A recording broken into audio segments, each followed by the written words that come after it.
JEE Main 2024 6 All India ranks under 100. Admissions open. Kakinada and Visakhapatnam. Aditya Junior Colleges.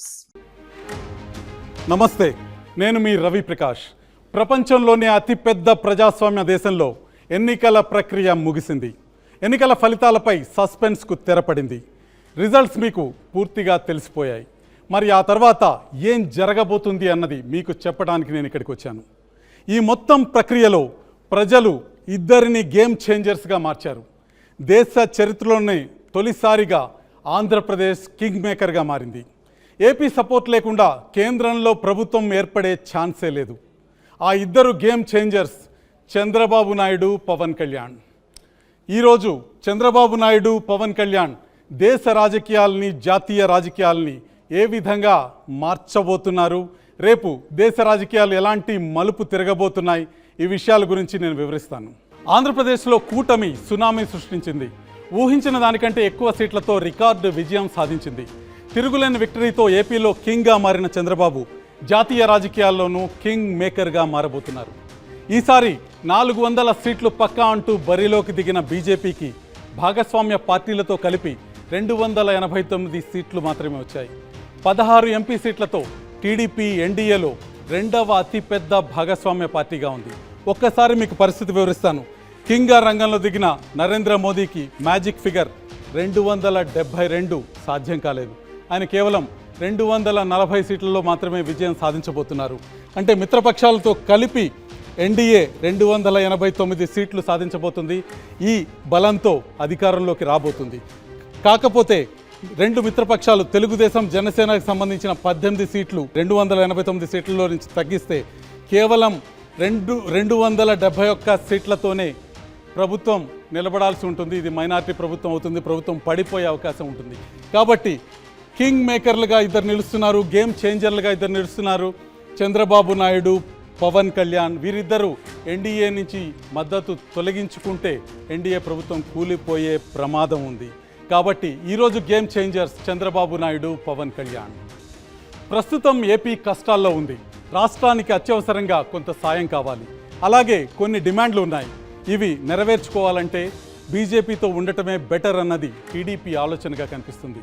అయితే కొన్ని అంశాల్లో TDP, BJP మధ్య విభేదాలు తలెత్తే అవకాశము లేకపోలేదు. అందులో మొట్టమొదట చెప్పుకోవాల్సింది మైనార్టీ రిజర్వేషన్ల అంశం. ముస్లిం రిజర్వేషన్లకు అనుకూలమని చెప్పింది టీడీపీ, కానీ ఈ రిజర్వేషన్లకు పక్కా వ్యతిరేకం బీజేపీ. మరి సమస్యను ఎలా పరిష్కరిస్తారన్నది మొదటి టాస్క్. ఇక ఇటీవల కేంద్రం ల్యాండ్ టైటిలింగ్ యాక్ట్ను తీసుకొచ్చింది. దీన్ని వ్యతిరేకిస్తున్నట్టు టీడీపీ బహిరంగంగానే చెప్పింది. మరి ఈ ల్యాండ్ టైటిలింగ్ యాక్ట్ను ఏపీలో అమలు చేస్తారా లేదా, చేయకపోతే కేంద్రం ఊరుకుంటుందా అన్నది మరో సమస్య. ఈ రెండింటిని టీడీపీ, బీజేపీ ఎలా పరిష్కరించుకుంటాయన్నది ఆసక్తికరమైన అంశం. కేంద్రం ముందు చంద్రబాబు నాయుడు 3 ప్రధానమైన డిమాండ్లను పెట్టబోతున్నారు.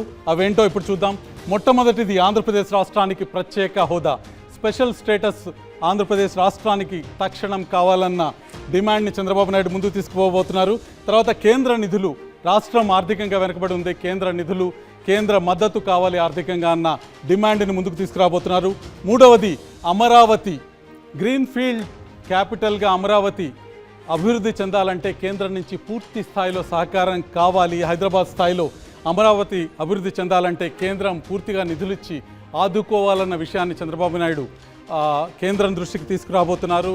ఎన్డీఏలో ప్రధాన భాగస్వామ్య పక్షమైన బీజేపీ ముందుకు ఈ డిమాండ్ని తీసుకురాబోతున్నారు. ఏ డిమాండ్లని రాష్ట్రం నుంచి చంద్రబాబు నాయుడు, పవన్ కళ్యాణ్ కేంద్రం వైపు తీసుకువెళ్తారో ఒకసారి చూద్దాం. ఆంధ్రప్రదేశ్ అడగబోయే మరికొన్ని డిమాండ్లు ఏంటో చూద్దాం. వెనకబడిన జిల్లాలకు ప్రత్యేక ప్యాకేజ్. రాయలసీమ, ఉత్తరాంధ్రలోని ఉమ్మడి 7 జిల్లాలను అభివృద్ధి చేయాల్సిన బాధ్యత కేంద్రంపై ఉంటుంది. విశాఖపట్నం, విజయవాడలో మెట్రో రైలు. ఏపీలో అతిపెద్ద నగరాలైన విశాఖ, విజయవాడల్లో మెట్రో రైలు నిర్మిస్తామని విభజన చట్టంలో హామీ ఇచ్చారు. ఆ ప్రాజెక్టు ఇంకా పట్టాలెక్కలేదు. పలు జాతీయ విద్యా సంస్థల ఏర్పాటు వాగ్దానం. విభజన చట్టంలో జిల్లాకి ఒక జాతీయ స్థాయి విద్యా సంస్థను నిర్మిస్తామని హామీ ఇచ్చారు. ఐఐటీల పేరుతో నామమాత్రపు విద్యా సంస్థలు ప్రారంభించారు, కానీ వాటికి నిధులు మాత్రం ఇవ్వలేదు. దుగరాజపట్నం పోర్టు నిర్మాణం. దుగరాజపట్నం పోర్టుని 8,000 కోట్లతో నిర్మిస్తామని హామీ ఇచ్చారు. ఇప్పటి వరకు పోర్టుకి కావలసిన భూసేకరణే పూర్తి కాలేదు. పోర్టు కట్టి తీరుతామన్న ప్రభుత్వాలకి కేంద్రం నుంచి సాయం కూడా సరిగ్గా అందలేదు. వైజాగ్ చెన్నై పారిశ్రామిక కారిడార్. విభజన చట్టంలో ఏపీ ప్రజలకి ఆశలు కల్పించిన ఇంకో ప్రధానమైన హామీ వైజాగ్ చెన్నై పారిశ్రామిక కారిడార్. ఇది పూర్తి చేసుంటే వేల పరిశ్రమలు ఏపీకి వచ్చేవి, లక్షల ఉద్యోగాల కల్పన సాధ్యమయ్యేది. కానీ ఈ కారిడార్ కార్యరూపం దాల్చలేదు. Visakha railway zone. విశాఖ కేంద్రంగా దక్షిణ కోస్తా రైల్వే జోన్ ఏర్పాటు చేస్తామని హామీనిచ్చారు. 2019లో దీనికి సంబంధించిన డిపిఆర్ కూడా రైల్వే బోర్డుకి ఇచ్చారు. కానీ 5 ఏళ్లైనా రైల్వే జోన్ పనుల్లో ఒక్క అడుగు కూడా ముందుకు పడలేదు. ఇక చివరి డిమాండ్ ఏపీ అసెంబ్లీ స్థానాల పెంపు.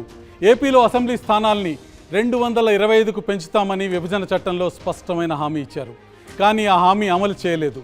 అసెంబ్లీ స్థానాలు పెరిగితే రాజకీయంగా, ఆర్థికంగా ఏపీకి బలం పెరిగే అవకాశం ఉంటుంది.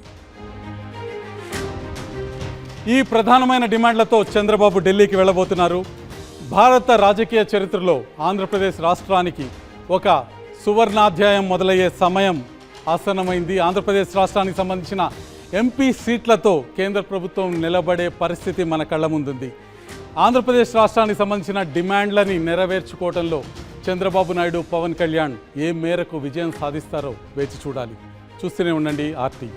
మరిన్ని వీడియోస్ కోసం ఛానల్ ని సబ్స్క్రైబ్ చేయండి. లేటెస్ట్ అప్డేట్స్ కోసం వాట్సాప్ ఛానల్ ని ఫాలో చేయండి. అండ్ లింక్ డిస్క్రిప్షన్ లో ఉంది.